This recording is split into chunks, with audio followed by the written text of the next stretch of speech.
Hello student, myself Dr. Hitesh Mantri, Associate Professor, Department of Commerce Bratya, भारतीय Ayurveda college दुर्ग। आज हम एक paediatric topic लेंगे, phimosis, commonly finding male child problem, जो कि बच्चों में यूरिनरी ट्रैक्ट इन्फेक्शंस में बहुत कॉमन फैक्टर है, और अगर इसकी तरफ निग्लिजेंसी किए तो रिनल डिसीज़ भी होने के चांसेस रहते हैं। अब देखेंगे हम फाइमोसिस क्या है।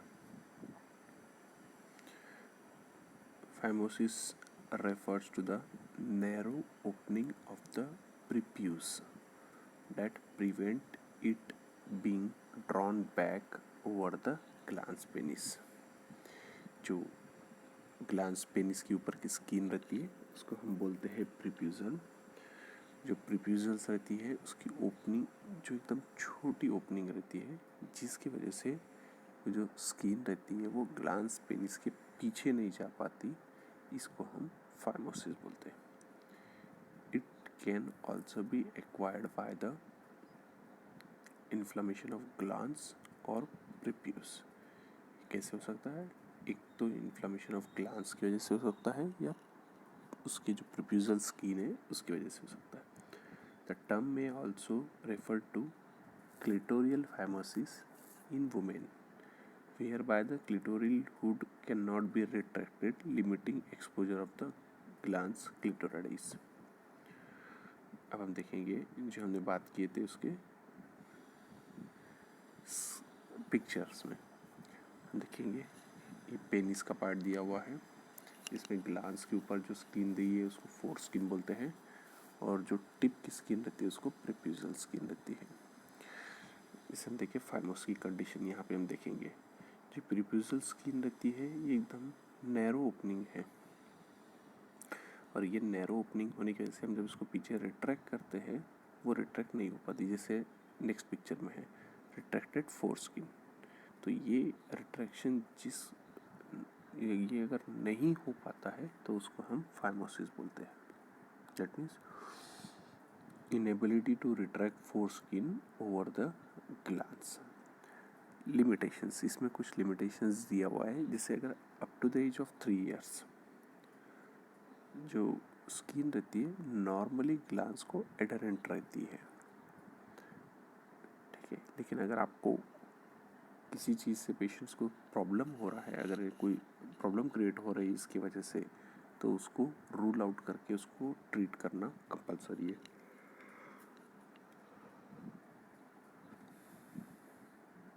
टाइप्स,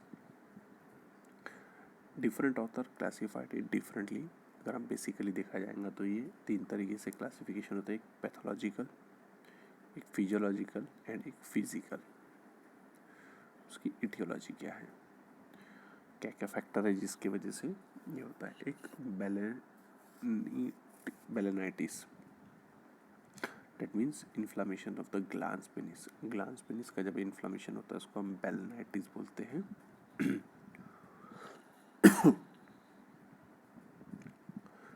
सेकेंड, प्रीप्यूजियल स्टेनोसिस और narrowness that prevents the retraction bye fusion of the foreskin with the glans penis in children. जैसे हमने वो पिक्चर में भी देखा था वही चीज़ बोल रहा है। प्रीप्यूजियल स्टेनोसिस, एक तो जो प्रीप्यूजियल स्किन है पूरी कम्प्लीटली पैक है, और नैरोनेस बहुत बारीक है, जिसकी वजह से हम उसको पीछे रिट्रैक्ट नहीं कर नहीं पाते हैं।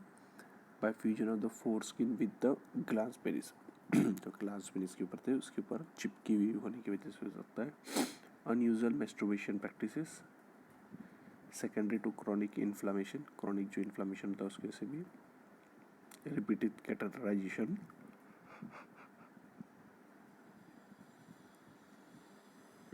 फोर्सिबल फोर स्किन रिट्रैक्शन, जो फोर स्किन को रहता है अगर फोर्स से रिट्रैक्शन करे तो भी।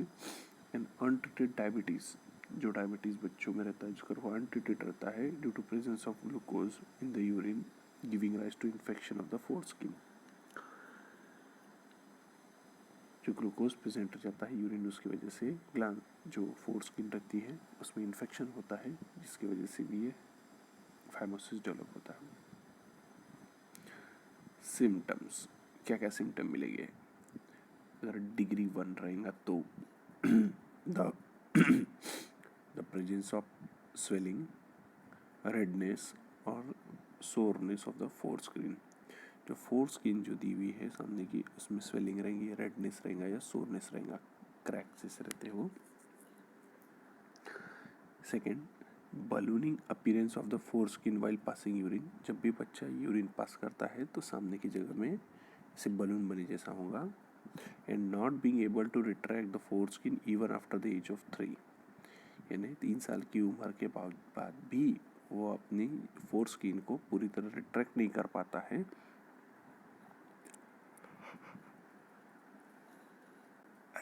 And discharge under the foreskin, जो फोर स्किन रहती है उसके अंदर में डिस्चार्ज आते हैं, कई बार उसकी गुठलियाँ भी बन जाती है। ये जो वेस्ट मटेरियल था जिसको हम स्टिग्मा बोलते हैं, उसकी गुठली बन जाती है वाइट वाइट। तो कई बार पेरेंट्स आते हैं हमारे पास में कि अंदर में क्या हो गया है, फोर स्किन जो ग्लांस और फोर स्किन के बीच की जो लेयर रहती है, स्पेस रहती है, वहाँ पे गुठली बने जैसी, तो वो घबरा जाते हैं। तो कुछ नहीं था, वो स्टिग्मा का जो डिस्चार्ज रहते हैं उसका वो गुठली बन जाती, तो जैसे ही वो स्किन पीछे होती तो ये निकल जाता है। Clinical manifestation, inability to retract the foreskin during routine cleaning और बाथिंग। जो क्लीनिंग या बाथिंग करते हैं तो पूरी फोर स्किन जो रहती है उसको रिट्रैक्ट नहीं कर पाना। Ballooning of the prepuce during urination. Painful erections, जब इरेक्शंस होगा पेनिस का तो उसमें पेन होगा। अगर पेशेंट को यूटीआई होता है तो भी हिमेचूरिया हो सकता है, या फिर लोकल इंजरी भी होगी तो हिमेचूरिया डेवलप हो सकता है। Recurrent urinary tract infection, weekend urinary system.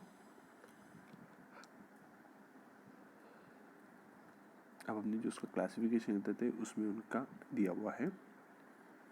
Physical phimosis, इसमें क्या होगा, जो फोर स्किन रहेंगी can not be retracted proximally over the glans penis, यानी फिजिकल फाइमोसिस में उसको पूरी बाहर की तरफ यानी ग्लांस के ऊपर में रिट्रैक्टेड नहीं होती पूरी तरह से। Physiological phimosis, the preputial orifice is unscarred and healthy appearing. जो फिजियोलॉजिकल रहता है उसमें वो अनस्कार्ड रहता है और हेल्दी दिखता है। और जो पैथोलॉजिकल रहता है उसके अंदर में contracted white fibrous ring may be visible around the preputial orifice. जो प्रीप्यूजल ऑरिफिस थी उसके पास में वाइट बैंड, फाइब्रस बैंड या कॉन्ट्रैक्टेड वाइट फाइब्रस रिंग मिलेंगी, जो पैथोलॉजिकल कंडीशन की वजह से होती है। अब ट्रीटमेंट में क्या आएगा? Phimosis in infancy needs to be treated only if it is causing obvious problem such as urinary discomfort और ऑब्स्ट्रक्शंस। अगर इन्फेंट एज में पेशेंट को फाइमोसिस डेवलप है तो उसको अगर यूरिनरी डिस्कम्फर्ट है या ऑब्स्ट्रक्शन हो रहा है तो ही उसको ट्रीट करना है। If phimosis in older children और adult is not causing acute और severe problem, non surgical measures may be effective. जो ओल्डर चिल्ड्रंस है या एडल्ट्स है, अगर इसके अंदर में एक्यूट या सीवियर प्रॉब्लम कुछ नहीं होते हैं तो नॉन सर्जिकल मेजर्स यूज़ करना है। अब नॉन सर्जिकल मेथड्स क्या है?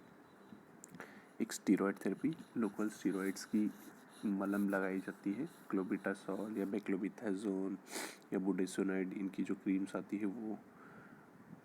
देन मैनुअल स्ट्रेचिंग, धीरे धीरे मैनुअल स्ट्रेचिंग की जाती है ताकि वो पीछे आए। Second, surgical method, it range from complete removal of the foreskin to more minor operation to relieve foreskin tightness।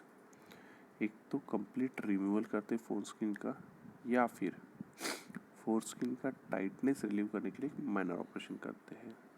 इसमें सरकमसीजन dorsal slit, that is super incision, ventral slit, subter incision, and prepuzoplasty. ये operations के type है। Post operative care, post operative care क्या लेना पड़ता है? एक analgesic लगता है, दूसरा एंटीबायोटिक लगता है, एक एंटासिड भी देते हैं और एक सीडेटिव, क्योंकि पेन रहता है तो बच्चा सोता नहीं है। Dressing clean and neat with Betadine ointment. Circumcision, ये बेसिक ट्रीटमेंट है। क्या किया जाता है? जैसे हमने देखा फर्स्ट पिक्चर में, तीनों चारों तरफ से स्किन पकड़ी जाती है फोर्सेप्स से, और एक फोर स्किन पे एक इंसिजन लिया जाता है। ये हम लोग देख रहे हैं वहाँ पे। इंसिजन लेने के बाद में जो फोर स्किन जो अटैच रहती है ग्लैंड्स को, वो फ्री अप हो जाती है। इसके बाद में एक प्लास्टिक बैंड रहता है जो ग्लैंड्स पेनिस पे रखा जाता है, एंड द फोर स्किन जो रहती है इस प्लास्टिक बैंड के ऊपर खींच के उसको रखते हैं, और फिर बाद में वो प्लास्टिक बैंड पे एक सूचर टाई कर देते हैं। प्लास्टिक बैंड के ऊपर जो फोर स्किन अपन रिट्रैक्ट करते हैं और रखते हैं, उसके ऊपर एक सूचर से बैंड टाई अप कर देते हैं, और एक्सेस की जो स्किन रहती है वो अपने आप कट जाती है, और जो प्लास्टिक बैंड रहता है वो 3 से 7 दिन में कट के गिर जाता है।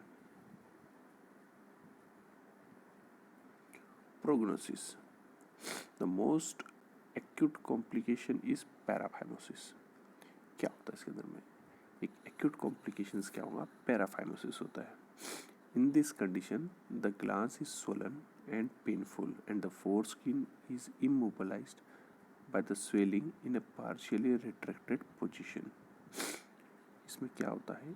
स्किन पूरी पीछे चले जाती है ग्लैंड्स के पीछे में, और जो स्किन रहती है उसमें स्वेलिंग उसकी वजह से, स्ट्रेचनिंग की वजह से एक तो ग्लैंड्स में स्वेलिंग आ जाती है और वो पेनफुल हो जाता है, और जो फोर स्किन जो रहती है वो इमोबिलाइज हो जाती है, क्योंकि वहाँ पे स्वेलिंग हो जाती है इन ए पार्शियली रिट्रैक्टेड पोजीशन में, and the proximal penis is flaccid. Thank you.